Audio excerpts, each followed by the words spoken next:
इंडी शहर के सड़क का खस्ता हाल अवाम के लिए खतरा, रोज़ाना हादसात मामूल बन गए। इंडी शहर के अगरखेड़ रोड से पुरानी इंगलगी के जानिब जाने वाली सड़क इंतहाई खस्ता हाल का शिकार है, जिसके सबब रोज़ाना छोटे बड़े हादसात पेश आ रहे हैं। हालिया दिनों में 2 ट्रैक्टरों की दरमियान हल्की टक्कर के नतीजे में एक ड्राइवर और एक मासूम बच्चा हुआ जख्मी। मुकामी अफराद का कहना है कि अगर थोड़ी सी भी लापरवाही होती तो एक बड़ा हादसा हो सकता था। इस सड़क की खस्ताहाली पर इलाके के अवाम और किसान गुज़श्ता कई महीनों से आवाज़ उठा रहे हैं। कई बार इंडी के मुकामी रुकन असम्बली जनाब यशवंतराय गौड़ पाटिल को दरख्वास्त की गई, मगर हर बार सिर्फ ज़ुबानी यकीन दहानियाँ दी गई। किसानों का कहना है कि पुरानी इंगलगी के जानिब जाने वाली ये सड़क रोज़मर्रा के जाने और आने के लिए निहायत अहम है, लिहाजा इसे फौरी तौर पर काबिल इस्तेमाल बनाया जाए और इस पर नई और पुख्ता सड़क तामीर की जाए ताकि शहरियों को सफ़र में सहूलत हो और हादसा से बचा जा सके।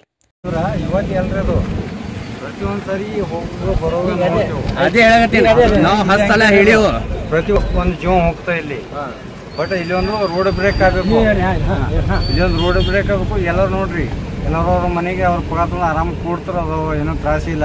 ಈ ಜನರಿಗೆ ಏನು ತ್ರಾಸ ಅವರಿಗೆಲ್ಲ ಪಬ್ಲಿಕ್ ಇಲ್ಲಿ ಇರ್ತಕ್ಕಂಥ ಎಲ್ಲರಿಗೂ ಬರ್ತದೆ. ಎಲ್ಲ ನಮ್ಮ ಆತ್ಮೀಯ ಎಲ್ಲ ರೈತರು ಬಾಂಧವರೇ, ರೈತರ ತೋಟಗಳು ಇಲ್ಲೊಂದು ರೋಡ್ ಬ್ರೇಕ್ ಆಗಬೇಕು, ಇದೊಂದು ಇದು ಆಗಬೇಕು. ಅದು ಏನೂ ಇಲ್ಲ, ಎಲ್ಲ ನೋಡ್ರಿ ಈ ಕಡೆ ಹೋದ್ರೆ ಆ ಕಡೆ ಬರ್ತದೆ. ಏನು ರೀ ಈ ಸತಿ ಆಯ್ತು ಅಂದ್ರೆ ಆತ್ಮಹತ್ಯೆ ಏನು ಮಾಡಂಗಿದ್ರಿ ಹೇಳ್ರಿ, ಅದು ಏನೋ ಹಂಗೆ ಆಗಲ್ಲ. ಇದೊಂದು ರೋಡ್ ಬ್ರೇಕ್ ಆಗಬೇಕು, ಗಾಡಿಗಳು ಹೋಗ್ಬೇಕು. ಮತ್ತು ಅದು ಎಲ್ಲ ಬಿಟ್ಟು ಆ ಕಡೆ ಈ ಕಡೆ ಹೋಗ್ತಾವೆ, ಈ ಕಡೆ ಆ ಕಡೆ ಬರ್ತಾವೆ. ಈ ಕಡೆ ಏನದು ದಿನ ಒಂದು ಜೀವ ಹೋಗ್ತಾವೆ. ಇಲ್ಲಿ ಒಂದು ರೋಡ್ ಬೇಕು, ಜೀವ ಕಾಪಾಡಬೇಕು. ಅಲ್ಲಂತ ಸರ್ಕಾರ ಅವ್ರಿಗೆ ಅಭಿಮಾನ ಇರಬೇಕು. ಅದು ಅಷ್ಟು ಮಾಡಿ ಎಷ್ಟು ಕ್ಲಿಯರ್ ಮಾಡಿ ಆಮೇಲೆ ಗಾಡಿ ಚಾಲೂ ಮಾಡ್ಕೊಂಡು ಹೋಗ್ರಿ ಅಷ್ಟೇ. ನಿವಾಸಿಯಾಗಿದ್ದು ಮೊಹಮ್ಮದ್ ಶಫೀಕ್ ಮುಲ್ಲಾ. ನಾನು ಈ ಸಂಬಂಧ ಹೇಳು ಬಯಸುವುದು ಏನಂತಂದರೆ, ಈ ಅಗರಖೇಡ್ ರಸ್ತೆಯಿಂದ 4 ರೋಡ್ ಕೂಡಿರುವುದರಿಂದ ಏನದ ನಮ್ಮ ರೈತರ ಮಕ್ಕಳು ನಾವುಗಳು ಇಲ್ಲಿಂದ ಅಡ್ಡಾಡ್ತೀವಿ, ಹೋಗ್ತೀವಿ, ಬರ್ತಿರ್ತೀವಿ. ಇಲ್ಲಿ ಏನಾದ ತೊಂದರೆ ಆಗ್ತದ, ಇಲ್ಲಿ ಅನಾಹುತಗಳು ಆಗ್ತಾವ, ಆಕ್ಸಿಡೆಂಟ್ಗಳು ಆಗ್ತಾವ. ಪ್ರತಿ ವರ್ಷ ಏನಾದ ನಾವು ಅಹವಾಲುಗಳು ತಹಸೀಲ್ದಾರ್ ಸಾಹೇಬ್ರಿಗಾಗಲಿ, AC ಸಾಹೇಬ್ರಿಗಾಗಲಿ, ಸಂಬಂಧಪಟ್ಟ ಅಧಿಕಾರಿಗಳಿಗಾಗಲಿ ಎಷ್ಟೇ ಮಾಹಿತಿ ಕೊಟ್ಟರೆ ಇದ್ರ ಬಗ್ಗೆ ಏನಾದ್ರು ಯಾರು ಚಕ್ಕಾರ ಏನದ ಇದ್ರ ಬಗ್ಗೆ ಪರಿಶೀಲನೆ ಮಾಡಿ ನಮಗೆ ಅನುಕೂಲ ಮಾಡಿಕೊಡ್ತಾ ಇಲ್ಲ. ದಯಮಾಡಿ ಏನಾದ ಇಂಥ ಅನಾಹುತಗಳಿಂದ ಏನಾದ ತಪ್ಪಿಸ್ಬೇಕಾದ್ರೆ ಈ ಹಳಿ ಇಂಗಳಿಗೆ ರಸ್ತೆ ಏನೈತಿ ಒನ್ ವೇ ಸೀದಾ ಏನಾದ ರೋಡಿಗೆ ಕೂಡಿರುವಂಥ ರಸ್ತೆದಿಂದ ಸೀದಾ ಏನಾದ ನಮ್ಮ ಹೊಲಪಟ್ಟಿಗಳಿಗೆ ಏನಾದ್ರು ಹೋಗಲಾಕ ಬರ್ಲಾಕ ಏನೋ ಅನುಕೂಲ ಮಾಡಿಕೊಡ್ಬೇಕು. ನಮ್ಮ ಮಕ್ಕಳು ಏನಾದ ಇಲ್ಲಿಂದ ಸಾಲಿಗೆ ಹೋಗ್ತಾವೆ, ಇಲ್ಲಿ ಏನಾದ ಟ್ರಾಫಿಕ್ ಇರ್ತದೆ, ಮೋಟ್ರ್ ಸೈಕಲ್ ಹೋಗ್ತಾವೆ, ಜೀಪ್ ಹೋಗ್ತಾವೆ, ಕಾರ್ ಹೋಗ್ತಾವೆ, ಟೆಂಪರ್ ಹೋಗ್ತಾವೆ, ಆಯಿತು ಟ್ರ್ಯಾಕ್ಟರ್ಗಳು ಹೋಗ್ತಾವೆ. ಇಲ್ಲಿ ಅನಾಹುತ ಆಗ್ತಾ ಇರೋದ್ರಿಂದ ಸಂಬಂಧಪಟ್ಟ ಅಧಿಕಾರಿಗಳಿಗೆ ಏನಾದ್ರು ಕೇಳು ಬಯಸೋದೇನಂತಂದರೆ, ಇಲ್ಲಿ ಬಂದು ಪರಿಶೀಲನೆ ಮಾಡಿ ನಮಗೆಲ್ಲರಿಗೆ ಏನಾದ ಈ ರೈತರಿಗೆ ನ್ಯಾಯ ದೊರಕಿಸ್ಕೊಡ್ಬೇಕು. ಆಯಿತು, ನಾವು ಶಾಸಕರಲ್ಲಿ ಏನಾದ ಹಲವಾರು ಬಾರಿ ಮನವಿ ಮಾಡಿದ್ದೀವಿ. ಅವರೇನೋ ಆಶ್ವಾಸನೆ ಕೊಟ್ಟಿದ್ದಾರೆ, ನಾ ರೋಡ್ ಮಾಡಿಸಿ ಕೊಡ್ತೀನಿ ಅಂತ ಎತ್ತುಕೊಂಡು ಹೇಳಿದ್ದಾರೆ. ಆದರೆ ಇನ್ನೂವರೆಗೆ ಏನಾದ ಮಾಡಿಲ್ಲ. ಇವತ್ತು ದೊಡ್ಡ ಅನಾಹುತ ಆಗುವುದೇನಾದ್ರು ತಪ್ಪದ.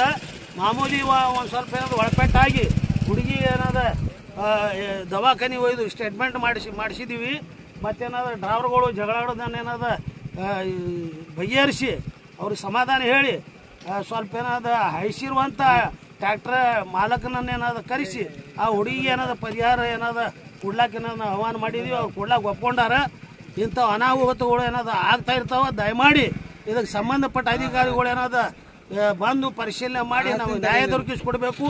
ಒಂದು ವೇಳೆ ನ್ಯಾಯ ದೊರಕಿಸಿ ಕೊಡದೇ ಇದ್ದ ಪಕ್ಷದಲ್ಲಿ ಎಲ್ಲ ರೈತರು ಇಲ್ಲಿ ಹೋರಾಟ ಮಾಡಿ ರಸ್ತೆಯನ್ನು ಬಂದ್ ಮಾಡಬೇಕಾಗುತ್ತದೆ ಅಂತೇಳಿ ತಿಳ್ಕೊಂಡು ಈ ರೀತಿ ಎಲ್ಲರ ಸಮ್ಮುಖದಲ್ಲಿ ನಾನು 1-2 ಮಾತಾಡಿ ನಾನು ಮಾತುಗಳನ್ನು ಮುಗಿಸ್ತಾ ಇದ್ದೇನೆ. ಜೈ ಹಿಂದ್, ಜೈ ಕರ್ನಾಟಕ. ಇಲ್ಲಿ ಹಳೆ ಇಂಗಡಿಗೆ ರೋಡಿನಿಂದ ನಾವು ಬರುತ್ತಿದ್ದಾಗ ಒಂದು ದೊಡ್ಡ ಇಲ್ಲಿ ಅಪಘಾತ ಐತಿ. ಇಲ್ಲಿ 2 ಟ್ರ್ಯಾಕ್ಟರ್ ನಡು ಮಗುವಿಗೆ ಸ್ವಲ್ಪ ಪೆಟ್ಟು ಬಡದ. ಆ ಮಗುವಿಗೆ ದವಾಖಾನೆಗೆ ನಾವು ಎಲ್ಲರೂ ಕೂಡಿ ಕಳಿಸಿದೆವು. ಮತ್ತು ಆ ಟ್ರ್ಯಾಕ್ಟರ್ ಮಾಲಕನಿಗೆ ಅವ್ರಿಗೆ ಹೇಳಿಕೇಸಿ ಆ ಮಗುವಿಗೆ ದವಾಖಾನೆ ಖರ್ಚು ಇದು ಮಾಡಿವು. ಮತ್ತು 2 ದಿವಸದಿಂದ ಈ ಮಗುವಿಗೆ ಇಲ್ಲಿ ಮೋಟರ್ ಸೈಕಲ್ ಆಕ್ಸಿಡೆಂಟ್ ಆಗ್ಯದ. ನಾವು ಶಾಸಕರಲ್ಲಿ ಮತ್ತು ಈ ಮೇಲಾಧಿಕಾರಿಯಲ್ಲಿ ವಿನಂತಿಸುತ್ತೇವೆ, ಹಳಿ ಇಂಗಳಿಗೆ ರೋಡ್ ಏನೈತಿ ಅದಕ್ಕೆ ಚಾಲೂ ಮಾಡಿಕೇಸಿ ರೈತರ ಮಕ್ಕಳಿಗೆ ಶಾಲೆ ಹೋಗ್ಲಿಕ್ಕಾಗಲಿ ಈ ಆಕ್ಸಿಡೆಂಟ್ ಆಗೋದಕ್ಕೆ ಇದು ಬಂದ್ ಮಾಡಬೇಕು, ತಡಿಬೇಕಂತ ನಾವು ಶಾಸಕರಲ್ಲಿ ಮತ್ತೊಮ್ಮೆ ವಿನಂತಿ ಮಾಡ್ಕೋತೀವಿ. ಶೀಘ್ರದಲ್ಲಿ ರೋಡ್ ಪರಿಹಾರ ಮಾಡಿಸಿ ರೋಡ್ ಮಾಡಬೇಕಂತ ನಾವು ಶಾಸಕರಲ್ಲಿ ಮತ್ತೊಮ್ಮೆ ಕೇಳ್ಕೊತೀವಿ.